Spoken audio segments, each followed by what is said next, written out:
Welcome to Conversations That Matter. I'm your host, Ron Gray. Happy New Year to you and your family. Today, we are going to talk about a new year, better you. Oftentimes, we make these grand resolutions to lose more weight, save money, read more books, things like that. But after a few short days or weeks, we abandon those commitments. So I am sitting down with my friend, Dr. Peter Buecker, and we're going to talk about how we can better achieve those goals and be the better you. So welcome, Peter. Yeah, thanks good to for see having you, man. me. Yeah, it's good to see you. I wanted to create a series in the new year about how we can go into achieving those new goals, those new resolutions, if you will. And I thought there's probably nobody better than to kind of coach us into that space than you. For you guys that don't know Peter, he first is proud father of two young daughters who I got to meet today. A board certified orthopedic surgeon who trained at the University of Louisville and Harvard Medical School. And after 12 years of practice, you have transitioned into mind-body medicine. We'll get into more of that in a few minutes, but you're also currently working on your PhD in mind-body medicine. So tell us more about yourself and what mind-body medicine looks like and how you're helping people achieve those goals. Yeah, that's a great question, and thanks again for having me, Ron. A lot of people have that question. You know, how does an orthopedic surgeon get into doing mind-body medicine and dealing with things like lifestyle and stress? It's a big change. Yeah, it is. Yeah. But really, it's not that big of a leap when you consider the fact that as an orthopedic surgeon, we sit in an office and listen to people talk about pain all day. Nobody is going to the orthopedic surgeon because they feel great and they just want to tell somebody they feel great. They're going because they have a problem or they're hurting. And so I just found myself repeatedly feeling like I wanted to offer more and offer something a little bit deeper than I was trained to in that environment. And so having discovered some things for myself and going through a tough time 10 or so years ago, I decided I wanted to more officially offer what I thought was the deeper level to a lot of people. And so that's when I went back and started getting the professional training in some of these things and then set foot into a PhD program, which I'm hopefully pretty close to done with at this point. That's awesome. I know the dissertation is just kind of lingering on and on, which anybody out there who's done a doctoral degree or a master's degree understands that. But maybe I need to use some of my own techniques to help get myself over that hump to commit to finishing that in 2019. But mind-body medicine really looks at the whole individual. It looks at how our thoughts, our emotions, our behaviors, our level of stress contributes to our experience of health and well-being. And so for me, kind of combining that, but also with a passion for meditation, teaching and study, in the teaching and study of meditation over the last decade or so, really finding ways to help people. I guess germane to our discussion today, helping people really get over those humps in life where they find themselves stuck. Yeah. Well, you mentioned stress, and I know that's a big part of your focus in mind-body medicine. Yes. We know physical problems often come from stress related to immune responses, increased blood pressure, things like that. And those problems can lead to life-threatening illnesses like heart attacks, kidney disease, cancer, etc. Yes. How do we begin to change how stress affects us and live a more fulfilled lifestyle? It's oftentimes the number one constraint that keeps us from, achieving those goals even in a new year. Yeah. So I know that's a big question, and that's a large ask. But how do we start? Where do we start? Yeah. Well, there is. It's a great question, and it's one that people struggle with a lot. I think everybody out there understands that they have stress in their lives, and unfortunately in our society sometimes it's a little bit glorified. It's like, if I'm more stressed, I must be more important, I must be more successful, making more money or whatever. So a lot of times we might associate stress with status, but I think the tide on that is changing. I think people are starting to understand that stress is actually harmful, but there is that good stress that helps you get out of bed in the morning and be productive and get things done.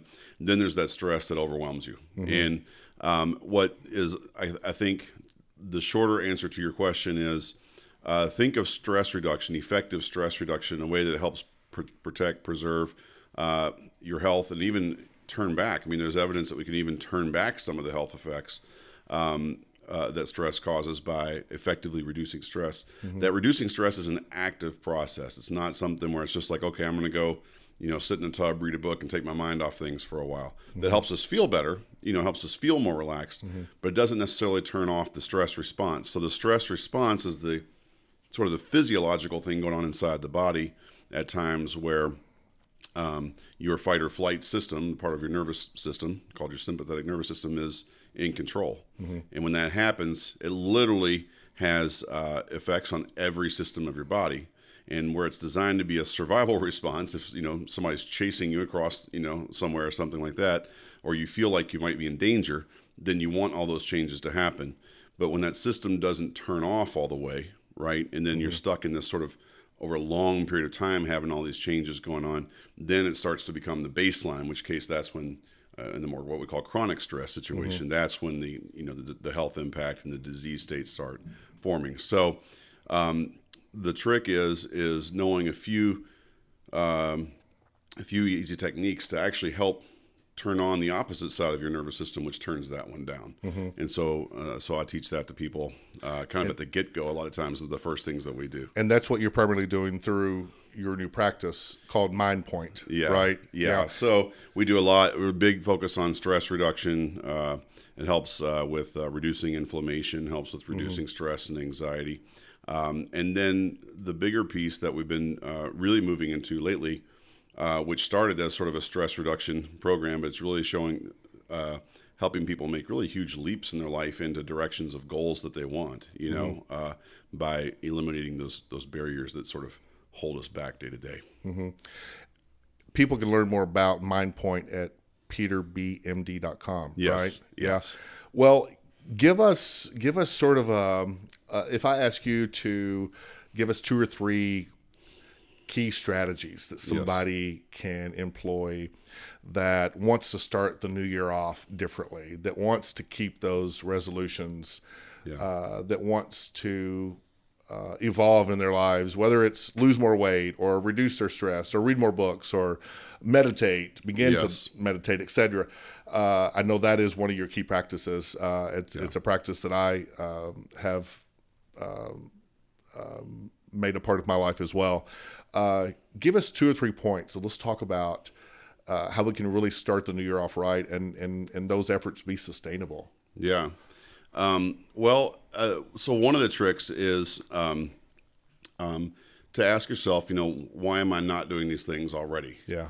It's like we all know that we should probably exercise more, eat healthier, take better care of ourselves in general, but we don't. It's like we know the theory, but we know we're the practice is a different level. So what is it that's holding you back, right? And so it's for many of us, it's, part of the problem is we're pulled in so many directions. There's so many obligations in so many directions. We think that we don't have time, we don't have the energy for it. It's just another thing to add to the list, right?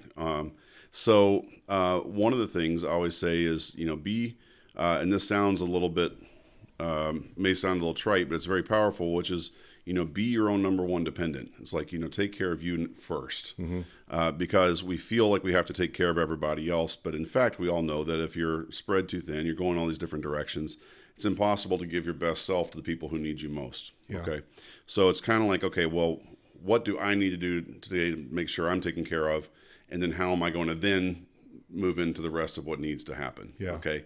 And that may sound hard for a lot of people to do. However, if you don't do that, it's very hard to advance and towards the goals that you want. Number 2 is always say, recognize your resistance to statement number 1, right? Yeah. So what is it in your head that's telling you that I can't do that? Yeah, and I think a lot of people feel guilty when they put themselves first or make more time for them to do certain things or not do certain things because they feel like they're putting themselves before their spouse or their work or their kids. But that is really one of the biggest constraints to being the best for those folks, right? It is. Yeah. So it's, unfortunately, we have some societal messages about, taking care of other people before you take care of yourself. And while that comes from a well-spirited position, it often we take it too far, right? So there's a difference between taking good care of yourself and being selfish or self-absorbed. Right. Right. That's kind of the extreme version. But taking good care of yourself in many cultures is the norm, right? But in our society, it seems to be kind of we get put in the back seat and everybody else takes first. Another priority. status symbol. Yeah. So, but we're also, we feel bad or we feel like we're supposed to be doing this stuff. But the point is, when I say, take care of yourself first, and then the second thing is, okay, so what's the obstacle, right? What is it in your head that clicks off that says, no, I can't do that, right? Is there guilt? Is there some other message that you've learned in life? Is there some of the belief that you have that, you can't do that? And it's those beliefs in general that are the thing that are holding most people back from achieving goals in general, whether it's making more money at work, whether it's chasing that life that you really want but you don't feel like you can have, whether it's getting yourself to the gym more often to lose a few pounds or get in better shape, whether it's cooking more meals for yourself and eating healthier. Clearly a mindset. Right. So, but what it is, we get stuck in our thoughts about those things and our beliefs about those things and what it might mean. And then we all have these little low layer of glass ceilings that we bump up against in different aspects of our life. And so once you can learn to kind of overcome that, then you get on the track to longer term success. And it sounds like a lot. It's actually much simpler than it seems. Yeah. So, yeah. Well, it's so complex, but then when we break it down, it's not that hard. For most people, it comes down to one or two core beliefs they have about themselves or their position in the world or their family or what they're supposed to be doing. Yeah. And when you can identify that, so I say, if you say, okay, I'm going to put myself first, I'm going to prioritize me in 2019, and then that voice in the back of your head that says, no, you can't do that because, write those things down. Do you think what are those things? Yeah. Do you think we get caught up in society's expectations or norms about who we should be versus really just being who we are and being in the moment, and kind of get lost in that big shuffle? Absolutely. Yeah. So, the should be, could be, would be mindset is one that's a great limiting factor for most people. Yeah. It's like, who defines who we be? Who defines the next step we take? Yeah. I mean, it's really, the power is within us versus kind of stepping into someone else's idea of what we should be. Right. And I think that sometimes holds us back from really being authentic, even towards ourselves. Yeah. Yeah. I think sometimes, especially for men, we feel like we have to be, the caretaker and the breadwinner, and it's I can speak from a male perspective, but it's almost like more of a struggle for a man to step back and maybe take care of himself a little bit more, because it looks like he's really not giving time to his family or to his demanding career. Sure. I think the messages are different in our society. Again, this is a huge generalization. Yeah. But what I've seen in my work and working with people, that the messages that men and women both have messages about giving to others first and caretaking, but it comes in a little bit different forms. Yeah. Right. We internalize those in different ways. Yeah. So women are nurturing and caring, and in many situations sort of feel that that need to take care of the family. They also tend to stay more connected, especially at our age. They tend to stay more connected to their friends and their social networks. Men, the challenge for men a lot of times is they feel the need to give, to provide, to achieve. But men, the tendency, and this is in the literature, this isn't just me making this up, I've observed this, of course, in my own life and those of my friends, but this is also out there, that even recently there was an article published said the number one long-term health concern for men beyond middle age is loneliness, right? And the reason is because men take on their roles very seriously. So we got to work, we got to produce, we have to achieve, we have to provide for our families and all of these things. And the first thing that we give up is our social outlets. And then we give up our interests and hobbies. And so we start losing ourselves in the mix of all the people we're supposed to be providing for. Yeah. Again, societally, women tend to lean more heavily into their social networks at times of stress and strain. So the challenges are great for both, but they're a little different. Yeah. Tell us what you're doing through Mind Body with the group of men you're working with. I know you just started a social media platform. Yeah. Tell us what you're seeing. Tell us about it. Yes. And tell us what you're seeing through that platform, or what kind of responses and conversations men are having about this. Yeah, it's been really eye-opening. I think my friend Tyler Chesser and I decided we were going to start this program based on some of the work I was doing. We wanted to start a program specifically for men kind of in the middle decades of life, facing those challenges head on, because they're very personal for us and the people that we know and care about. So what's happening right now is there's we have the social media group, the Facebook group called Purpose, Passion, and Peace. Yeah.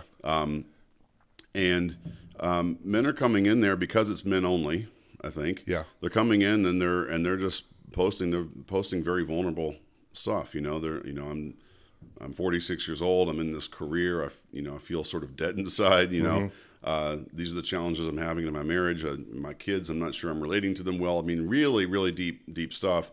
And I think it's just that there's an outlet. There's a little bit of an anonymity in a group like that, and it's also they know it's kind of a like group. You know, these are people who are going to get what I'm saying, and they just have a place to go with and it, not feel so judged or not feel judged. Yeah. So it opens up the possibility of vulnerability, and what we're working towards in the new year is an actual program. A program for men where they can come in together in that group format, and then really process that, and then break through some of those barriers that are keeping them stuck. We also, I also have this program already in my practice where I'm doing this with, and most of my clients there are women, so I'm already doing this with women. But we wanted to start this other group for men specifically. Are there parallels there between men and women? Are you seeing some of the same issues in life, some of the same challenges? Yeah, there's the core issues are similar. Yeah. The way they manifest in their lives is a little different. Yeah. Right. The thoughts we have about it, the emotional responses we have. Yeah. Some of the behavioral responses we have to those challenges are a little different, and some of that's just societal. But yeah. Well, you mentioned being vulnerable, and I know oftentimes that's a term that's looked at with a negative light, if you will, by some people. Yeah. I've read and studied a lot of Brene Brown's work around vulnerability, and there's a lot of people studying that word and that type of behavior. And I think it might be a little more difficult for men to put themselves in a place of being vulnerable, because for so long it's been viewed as a weakness or a negative characteristic. Talk about that a little bit. And have you seen men become more open to vulnerability, and how that's been constructive in their lives to becoming a better you? Yeah. Sometimes the word can be a little challenging. So sometimes we go to words like, just being truthful, being honest, those kinds of things. But, it is a challenge, but it's also very liberating. So the people who get it, who are ready to sort of proceed down that path, find it to be very freeing, right? And find that their level of anxiety goes down tremendously once they're willing to actually, speak their truth and speak what they're actually thinking and give actual opinions. And it does sometimes create conflict, of course, but at the same time, it's coming from a place of authenticity, and that conflict then can get resolved. And then for most people, it takes your relationships to a stronger place, which is contrary to what we think is going to happen. Yeah. Right. It's almost like when we have that secret, and we have that best friend or whomever we confide in, and we share that, and the weight of the world's lifted. Yes. It's when you open up to that space. Yeah. Yeah. But the deeper issue for most people, okay, I'll just cut right to the chase on this. Yeah. The deeper issue. Give us the meat. Yeah. The deeper issue for most people is that it's that early in life we internalize some message about ourselves, and it's not necessarily truthful, but it's the way that we perceive it. Okay. Yeah. So we perceive in some way that we're weak, or that we're not lovable, or that we have some lack of inherent worth, or something that's really, really painful. Okay. It's really, really hurtful to feel. And then when we do that, we create all these structures, these belief systems, and okay, well, to not feel that, I have to do X, Y, and Z. I have to be perfect at everything I do. I have to achieve all these things. I have to make the best grades of anybody. We create all of these structures in our lives to protect ourselves from our deepest fear about ourselves. When that happens, you construct a whole personality based on that. And it's an incongruent personality. So you always feel in some way kind of at odds with yourself. And I think most people can relate to that. Most people can relate to the fact that, you know, I'm doing this stuff, but it doesn't really feel like me anymore. You know, at some point in midlife, this is why we target these programs around those ages. That's the time it becomes apparent that this isn't working for me. And we see the kind of the, you know, the almost the stereotypical, you know, midlife crisis that happens to people. But it's a real, if you look at the deeper level of that, it's a time in life where people say, I'm done suppressing myself. I'm going to live out loud now. Right. But on the other side of that, if you can shift that, you can identify that deeper belief that you have about yourself, and you can shift that to a truthful one. Okay. What happens is everything starts to line up in the other direction, that it feels like a much more authentic way of being. So speaking your truth becomes much easier. Pursuing things that are in your best interest, that are aligned with who you truly are, become much more natural. In that case, you don't have the barriers anymore. So it might be that if you say, okay, I know I need to go to the gym, get on the treadmill and run for 30 minutes a day and lose 20 pounds, that may not be a truthful thing for you. It may be something you hate to do. So you're going to find every excuse in the book to do that. There may be another way. You go, oh, well, there's this thing over here I didn't even know was of interest to me. But now that I'm sort of letting myself explore who I really am, now I've found this thing. And by the way, and what I found is when you do that, people tend to do less things that are harmful to themselves. So they tend to give up very quickly. Binge eating, you know, stress eating, drinking the extra glass or two of wine at night to help them calm down. All those things start to kind of go away because you don't need them anymore. So, and that, of course, is a much more sustainable problem. But if if you're getting on the treadmill and you're running still with the belief that I'm too fat, no one's ever going to love me, it's very hard to maintain because it's not sustainable. So again, it's a lot about not the activity, right? It's not about the going to the gym or the cooking better. It's about what you believe about that and how that pertains to yourself and your life. What are some of the tools that we can incorporate in our lives that help us to get to that better headspace? Well, so it depends a little bit because everybody's a little different in what that deeper message is. Okay. So that's why I say, if you look at the thing you want to do and then putting yourself first, and then what is the message that comes to you that says, no, I can't do that because, right? You can start to get a hint of where that lies for you. Okay. Or maybe just in this conversation today, it might just pop in your head. Oh, I think this somewhere in there might be the problem I have. But anyway, one of the quick and easy things to do is to, you know, if you realize that, you know, in my life, I just never feel like I'm enough for anybody, right? That's a very common one that people have. You create a contrary statement, and you just say, here's all the reasons why I'm perfectly fine the way I am, right? These are all the reasons, and this is all the evidence in my life of why I'm kind of a badass, you know, like why I am awesome, and why I'm needed, or why I'm necessary, or people who need me, right? In a real way, not just because you're imposing yourself everywhere, but because you say, like these are the areas in my life where I'm doing great. But the honest truth, we forsake sometimes. If you look at your life honestly and you start making a list. I always tell people, write down the first 50 things that come to mind, and then they're going, well, do I have to stop at 50? Because all of a sudden, when you start doing it, you know, it might take you a week because you've been programmed to think something else about yourself. But you start looking at all the reasons why you're awesome, or why, you know, the great things in your life, or the things that are going well. And you start writing that down. You go, oh, wow, there's a lot here. And that's a much more truthful thing because you're basing it on real evidence. So when you do that, you start to feel better immediately. Like your emotions start to shift almost immediately. And in that case, and you go, oh, well, now I think I'm pretty awesome. And now I want to go do some exercise to take care of this body that I think is attached to someone who's pretty awesome. So it would not be a bad thing to start your day listing, you know, challenge yourself. Maybe some people may find this corny, but, you know, I wake up every morning and I write down at least one thing that I'm grateful for. Absolutely. Like, I don't journal a whole lot, but I call it my gratitude journal. I just write one thing. Yes. And if it's the same thing as yesterday, it's okay, because if I'm still feeling that, Yeah. that's okay. Some days I wake up and my head is empty and I'm tired and I'm sort of numb. I have to dig for something sometimes. Now, obviously, you look around, and you've got a home, you've got hot water running out of the shower faucet. Those things are basic. Those are the things that I find myself often leading or kind of clinging to in my morning gratitude. But, if you started out your day kind of identifying some values about yourself that kind of really change how you think about yourself, Or the other thing that has been very helpful too is imagine that you're applying for your dream job. Yeah. And you don't want to hold anything back, and we're not worried about hubris or being arrogant. Yeah. We're just going to lay it out. Here's all the things I've done in my life that have been amazing. Yeah.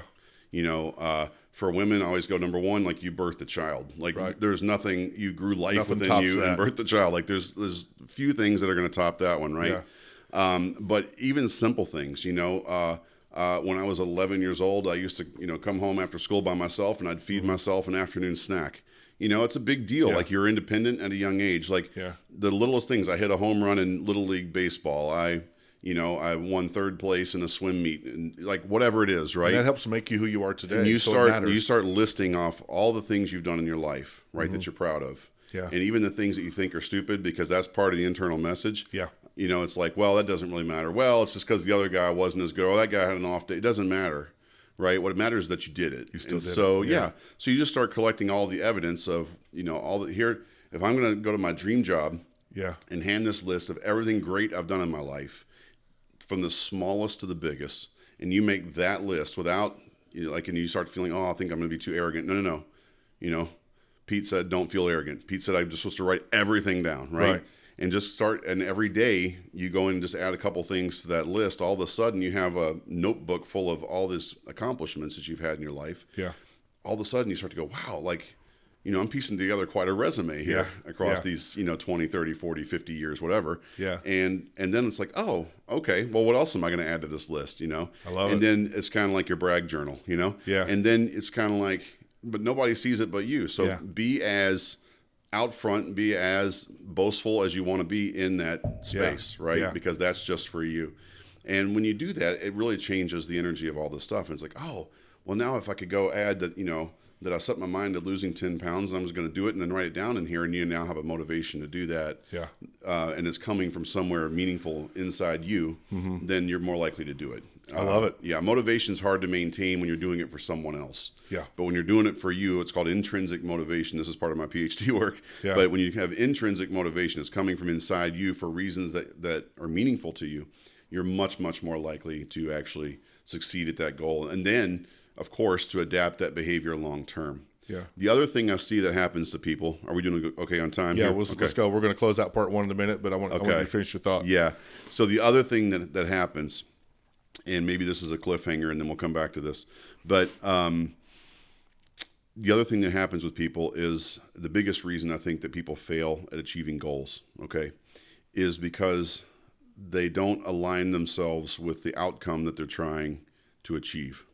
So if you say, I'm going to lose 30 pounds, and you go and you lose 30 pounds, but you're still treating yourself and thinking of yourself the way you were 30 pounds heavier, you're going to gain it back and more, right? Yeah. So it's like, and the one we see all the time is, I lost my 30 pounds. Now I'm going to go treat myself with this thing. And then we go, well, just one more won't hurt. Well, I did that yesterday, but just one more won't hurt. And then I know how to lose the weight. I can lose it. And they go, and before you know it, the 30 pounds is back. So it's already assuming that you've lost the 30 pounds. What's that version of me going to feel like? What's that version of me going to behave like? Yeah. And start those behaviors now. Yeah. And then by the time you get there, you're actually maintaining them. So that's the other thing I think that where most weight loss, exercise, reading, all these things you mentioned, these programs you put yourself on, they fail because we stay the same version of ourselves that we were. We don't really move forward on the more mental and emotional level. We just try to achieve that goal because we think something's better is going to happen to us out here. Yeah.